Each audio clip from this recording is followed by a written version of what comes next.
Ada berapa fakta sejarah Bapak Ibu perlu tahu. Masjid Nabawi itu dulu ada bekas kuburan orang musyrik. Ketika dibangun, digali, dibersihkan, bekas-bekas tulang belulang, sehingga tinggal tanah tanpa ada bekas tulang belulang.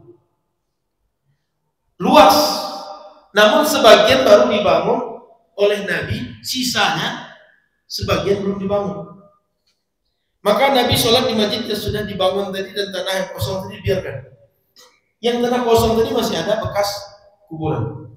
Jadi masalah menjadikan kubur orang soleh sebagai masjid itu cerita orang Yahudi dan orang Nasrani. Fakta lapangan waktu itu.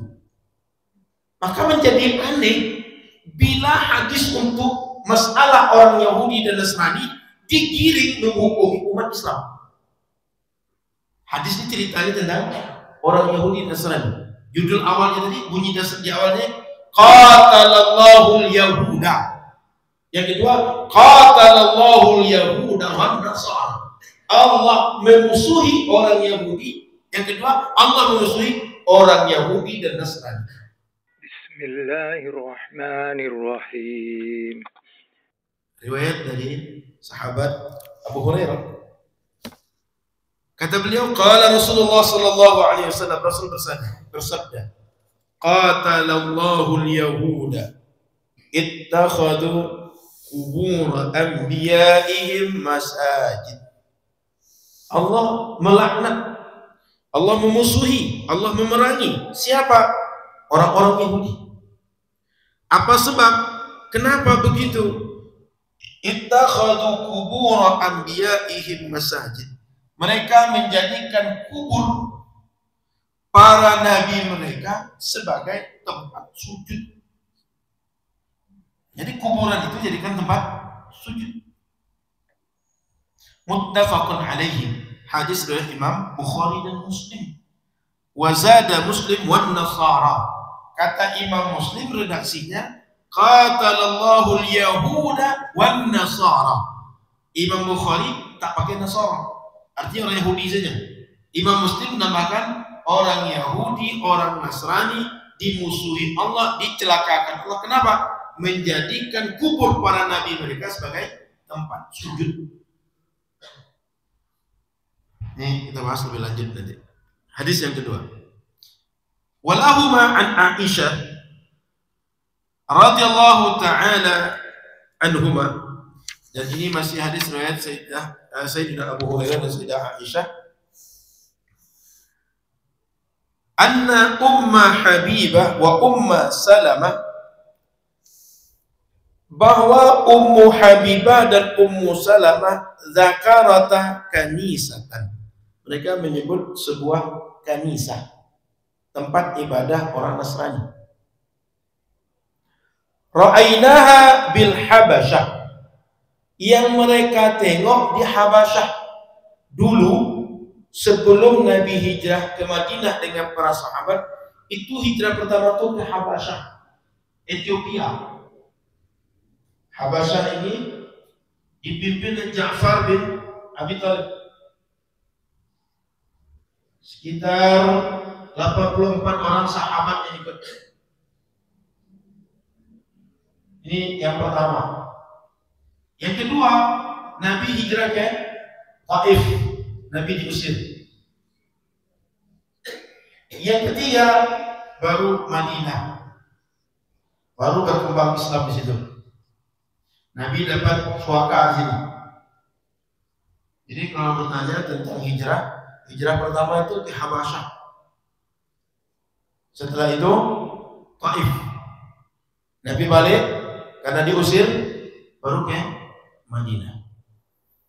Kata Ummu Habibah dan Ummu Salamah, mereka cerita waktu mereka di Habasyah itu nengok gereja itu ada tasawir, gambar-gambar dalamnya. Kan gereja-gereja kan identik gambar, ada patung, ada gambar. Li Rasulillah sallallahu alaihi wasallam, mereka cerita pada Rasul. Rasul gak ikut, ke Habasyah Rasul gak ikut. Sehingga yang pergi ke sana lihat lalu cerita ke Rasul. Faqala Rasulullah sallallahu alaihi wasallam, lalu Rasul jawab, Inna ulaika idza kana fihim ar-rajul salih famata fabanaw ala qabrihi masjidah. Mereka itu adalah kelompok orang yang apabila di tengah-tengah mereka ada orang saleh, baik nabi atau selain nabi, lalu meninggal orang saleh tadi, kuburnya di atas itu dibuat menjadi tempat sujud. Wasawwaru fihi tilkas suwar. Lalu di dalam masjid di atas kuburan orang soleh tadi dibuatkan gambar orang soleh yang mereka puja. Ya kayak kita lah, ada tokoh senang kita semasa dia hidup. Oh ini tokoh pujaan, ini Ustaz Fulan, Tuan Guru Fulan, Syekh Fulan. Meninggal dia, dikuburkan, dan di kuburan itu dijadikan masjid. Kemudian dibuatkan gambar dia orang soleh tadi. Ulaika syirarul khalqi 'inda Allah yaumil qiyamah.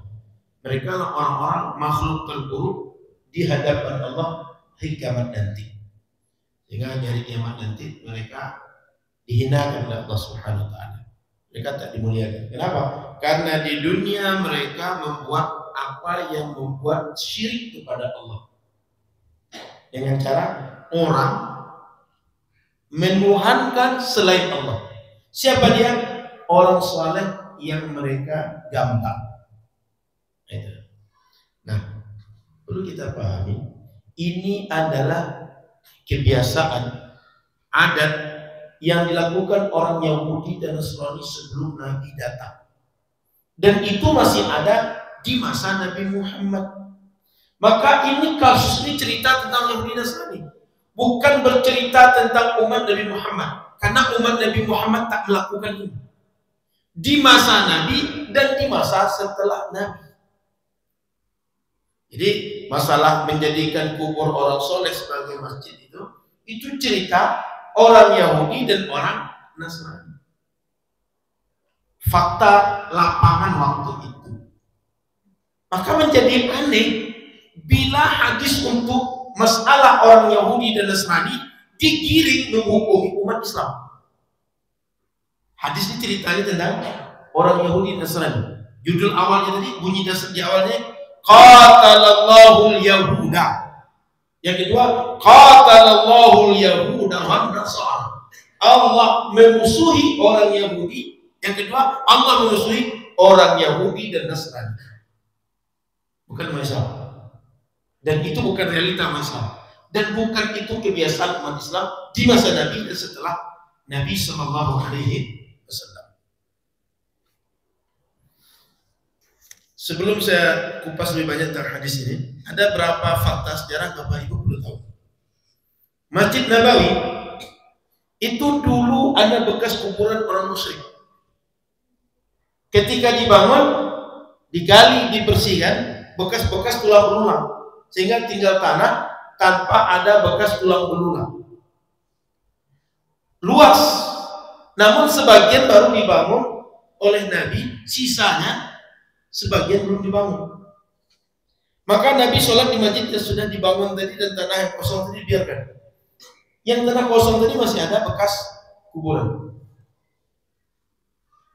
Berdasarkan nalar itu, Masjid Nabawi posisinya di mana? Dengan kuburan. Anggap lahan luas seperti ini. Yang ini jadi Masjid Nabawi. Yang ini masih tanah kosong, bekas kuburan dulunya. Ini belum dibersihkan. Di masa Sayyidina Utsman baru diperluas semua ini menjadi masjid. Pertanyaannya, ini tadinya sebelumnya tanah pekuburan, tapi pekuburan lama digali. Yang kita ada pekuburan di depan Masjid Raya Nur yang dibuat untuk Fakultas Kedokteran Unri itu. Kira seperti itu. Kuburan lama digali, dipindahkan ke Palas. Ini sama. Sisanya dibiarkan. Jadi Masjid Nabawi itu di tanah di atas kuburan dan di samping kuburan. Masuk Sayyidina Utsman jadi khalifah, dijadikan semuanya kuburan. Kemudian ini rumah Sayyidah Aisyah. Meninggal Nabi. Di mana dimakamkan? Dalam kamar Sayyidah Aisyah. Karena Nabi di mana meninggal di situ dikuburkan. Ibarat kita di kamarnya. Kalau meninggal Nabi dalam kamarnya, dalam kamar dikuburkan. Itu artinya dalam rumah ini ada kuburan Nabi dan ada Sayyidah Aisyah yang masih hidup. Paham? Setiap Sayyidah Aisyah mau sholat, Sayyidah Aisyah sholat di samping kuburan Nabi. Kenapa? Ya kuburan itu dalam rumah. Ngerti? Kuburan dalam rumah. Gak mungkin ketika Sayyidah Aisyah mau sholat, setiap saat dia pergi ke masjid yang gak ada kuburan. Dia menjauhi kuburan. Karena faktanya di samping beliau sholat itu kuburan. Kuburan Nabi. Paham dalangnya? Di masa Sayyidina Utsman ini masuk semua. Masuk pemerintahan selanjutnya, rumah Nabi tadi pun ini pun masuk menjadi Masjid Nabawi. Di masa kuburan Nabi, rumah Sayyidah Aisyah masuk menjadi bagian masjid. Ada ulama atau tidak? Banyak ulama.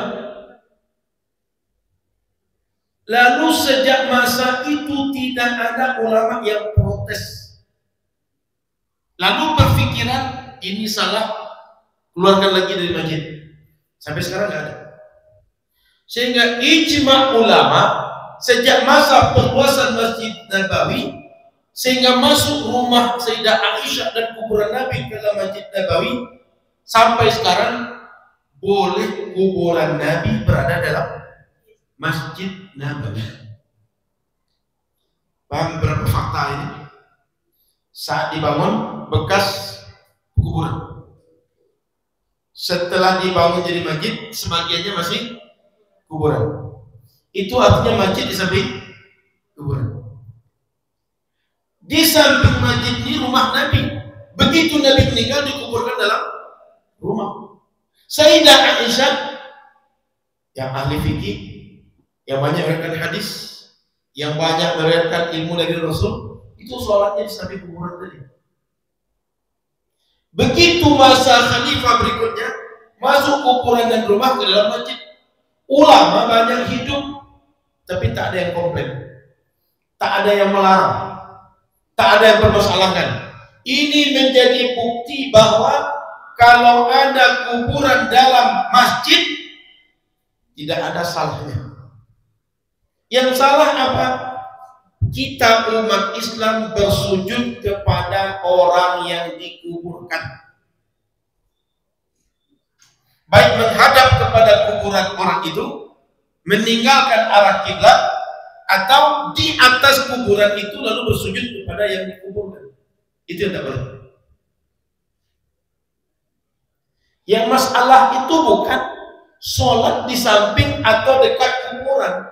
Yang masalah itu sebenarnya keyakinan kita bila beribadah kepada selain Allah.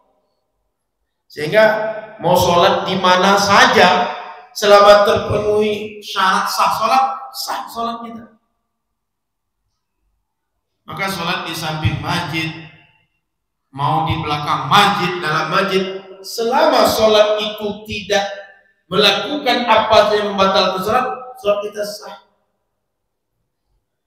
Maka Bapak Ibu yang dirahmati Allah, ini fakta sejarahnya mesti kita paham. Sehingga jangan nanti bingung, tak boleh sholat di masjid yang dekat dengan kuburan, di masjid yang di dalamnya ada kuburan, di masjid yang di pekarangannya atau sekitarnya ada kuburan. Lalu di Masjid Nabawi kok sholat juga di dalam masjid Nabawi? Sementara Masjid Nabawi itu ada kuburan Nabi. Sebelum masuk kuburan Nabi, dulu di samping kuburan Nabi Masjid Nabawi. Sebelum dikuburkan Nabi, kuburan orang-orang musyrik dulu. Itu fakta sejarah, tak bisa dinafikan. Kejadian yang sudah berlalu tak bisa dinafikan. Bahwa dulu di lokasi tanah masjid kita ini, apa dulu Pak Iza sebelum bangun ini? Ladang rambutan dulu. Itu fakta itu nggak bisa dirubah. Sudah terjadi, gimana mau diputar balikkan? Jadi Bapak Ibu rahmat Allah Subhanahu wa taala, kita mesti paham hadis Nabi ini bukan sedang menceritakan umat Rasulullah yang ketika mereka beribadah di masjid yang dekat kuburan atau dalamnya ada kuburan atau dekatnya ada kuburan lalu Nabi melaknat orang itu. Nah, ini orang Yahudi Nasrani ceritanya. Maka coba tengok dua hadis kita baca. Yang satu lagi cerita Nabi adalah merespon tentang cerita Ummu Salamah dan Ummu Habibah yang lihat gereja ada patung-patung, ada gambar lukisan orang. Umat Islam nggak ada gitu. Meskipun ada orang bangun pribadi masjid, nggak akan dibuat gambar dia dalam masjid itu. Apalagi masjid umum macam kita ini. Jadi jauh panggang dari api. Yang bermasalah orang menyimpang, yang dihukumi orang bertauhid. Ngerti? Kita ini bukan orang yang menyimpang. Kita mau sholat di mana saja, sholat kita menghadap kiblat. Berdoa kita kepada Allah. Bacaan sholat kita berdasarkan yang diajarkan dari hadis. Sehingga kita nggak seperti yang ceritakan Nabi ini. Ini nggak cerita tentang kita, cerita tentang orang Yahudi dan Nasrani. Kedua hadis itu disebutkan. Kan jelas cerita tadi. Bahwa Ummu Salamah, Ummu Habibah cerita mereka nengok ada gereja di Habasyah ke Nabi yang ada di Madinah. Sebab Nabi nggak ke situ. Nabi nggak pernah ke Habasyah. Dari cerita Nabi, kami nengok dulu gereja gini. Gimana tuh Nabi? Sama kayak kita pergi ke negeri orang, anggaplah negeri tak ada orang Islam di situ, merasa kaget. Di situ kok itu tempat ibadah, di situ kok ini. Kita kaget, lalu ceritalah di sini. Cari tahu ini kira-kira boleh nggak? Nah, itu kira-kira kasusnya. Maka Bapak Ibu yang dirahmati Allah Subhanahu wa taala, sekali lagi jangan lupa sebelum Masjid Nabawi dibangun itu tanah pekuburan. Setelah dibangun, sebagiannya adalah menjadi masjid, sebagian masih pekuburan. Lalu setelah Nabi meninggal, Nabi dikuburkan di rumah Sayyidah Aisyah di samping masjid.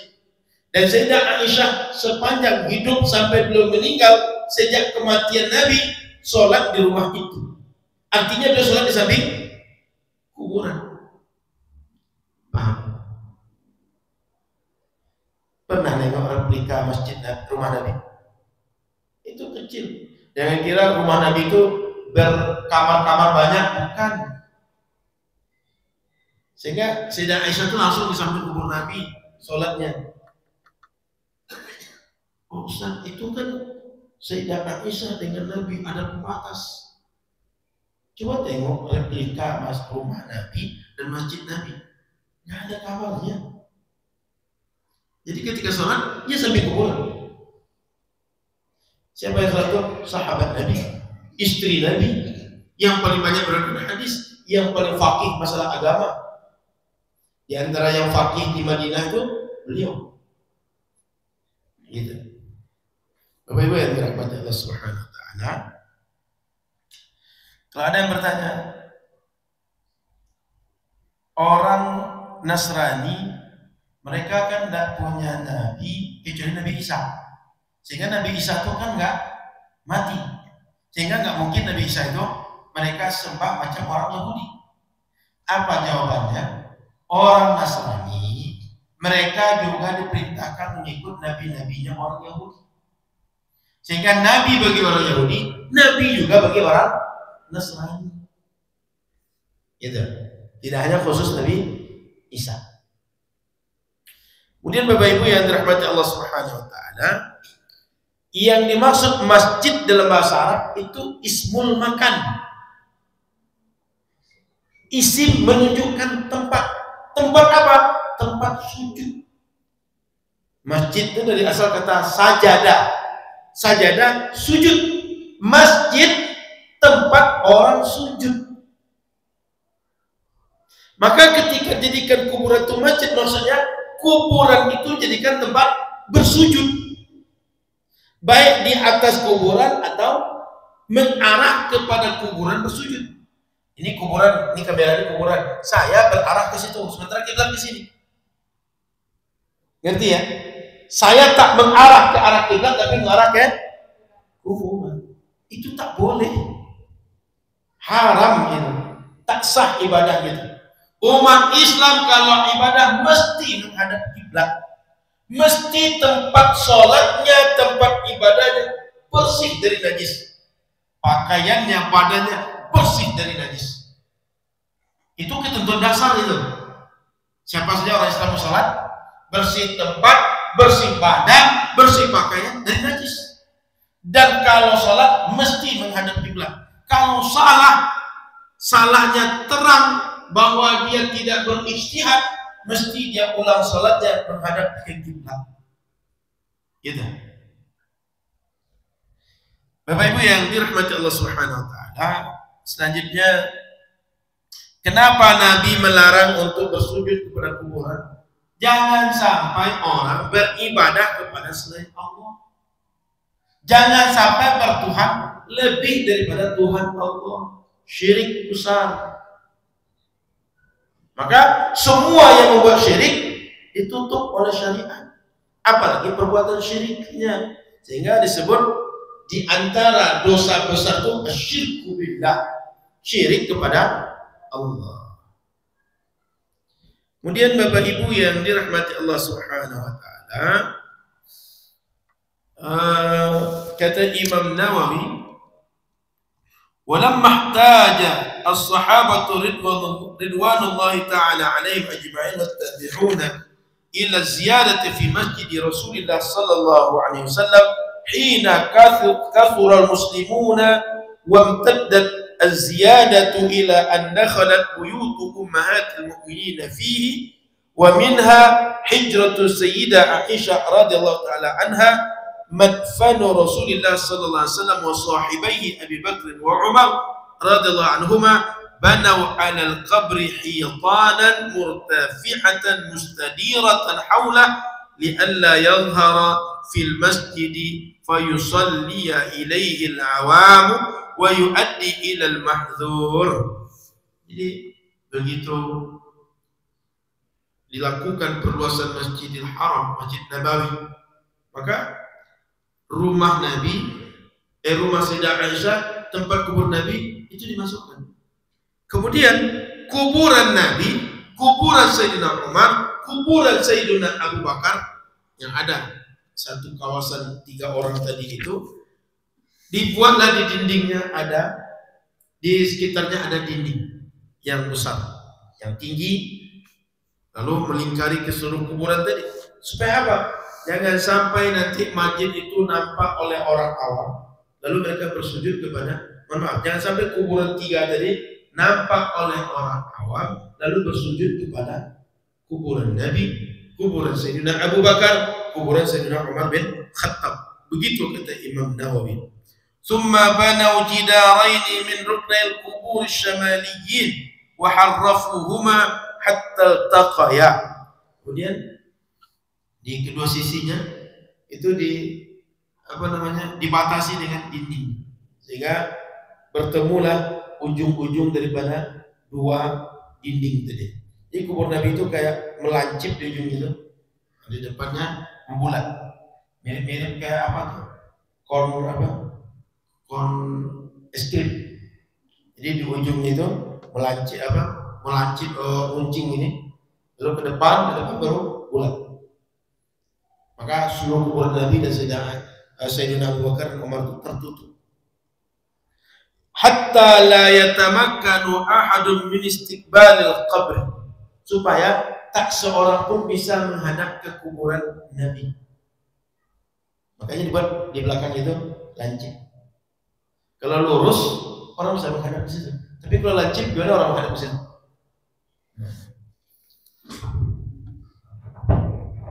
Di bagian belakang itu dibuat macam ini. Orang kalau sholat di sini, ini runcing. Sholat di sini, ini tidak lurus. Tidak nyaman orang sholat seperti ini. Maka belakang dibuat seperti ini. Sehingga kuburan Nabi itu tak ada orang yang sholat di belakangnya lalu menjadikan kuburan Nabi sebagai kiblat. Sebanyak-banyak orang ke kuburan Nabi berziarah, kalau sholat tetap menghadap ke kiblat. Sehingga kuburan Nabi di belakang mereka atau di samping mereka. Walihada qala fil hadis, walaula dzalika la ubriza qabruhu sallallahu alaihi wasallam ghaira annahu khusyiya ay yuttakhadha masjida.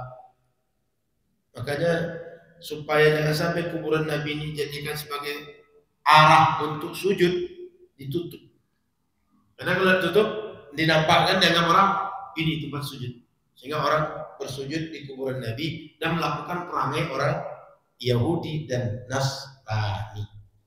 Jadi Bapak Ibu yang dirahmati Allah, ini kan banyak yang sudah haji dan umrah. Nggak ada orang kita sampai di kuburan Nabi, sujud ke kuburan Nabi itu nggak ada. Berdoa meminta ke Nabi tidak. Maka menghukumi orang mesti berdasarkan realita. Jangan sampai lain yang dibuat orang, lain yang dihukumi. Atau dibuat satu khayalan tentang satu masalah lalu dihukumi khayalan itu, sementara orang nggak melakukan. Kemudian yang dikhayalkan digiring bahwa inilah praktek masyarakat, lalu dihukumi ini syirik, ini dosa besar, ini menyimpang, ini adalah hal-hal yang bid'ah. Itu kita tidak adil dalam berpikir, tidak adil dalam menghukumi orang. Itu jahat secara ilmiah itu. Nggak boleh ya seperti itu. Kita kalau menghukumi orang Islam pergi ke kuburan, berdoa di kuburan, berbuat apa aja di kuburan, itu tengok langsung ke kuburan. Jangan sampai nggak pernah ziarah, nggak pernah ke kuburan, lalu menghukumi orang ziarah kubur itu syirik semua. Ngerti ya? Jangan sampai nggak tahu bola itu bulat, nggak pernah lihat bola itu bulat, tiba-tiba bilang, oh bola itu trapesium, oh bola itu macam kristal. Jangan sampai menghukumi yang kita tidak tahu. Makanya dalam kaidah akal berpikir, al-hukmu an syai'in far'un an tasawwurihi. Kita menghukumi sesuatu itu turunan dari kita bisa memvisualisasikan apa yang kita hukumi. Maksudnya, apa yang tergambar dalam pikiran kita, itulah yang akan menjadi hukum bagi kita. Orang itu tinggi, orang itu pendek. Kenapa? Karena dia menengok fisik orang tadi dibandingkan dengan sesuatu yang lain lebih rendah. Oh pendek dia rupanya, oh tinggi dia rupanya. Tapi kalau misalnya yang mana yang tinggi, mana yang pendek tidak tahu. Jangan-jangan yang pendek itu dibilang tinggi, yang tinggi dibilang pendek. Sehingga orang tinggi bilang, oh pendek orang itu kok. Berapa pendeknya? 3 meter.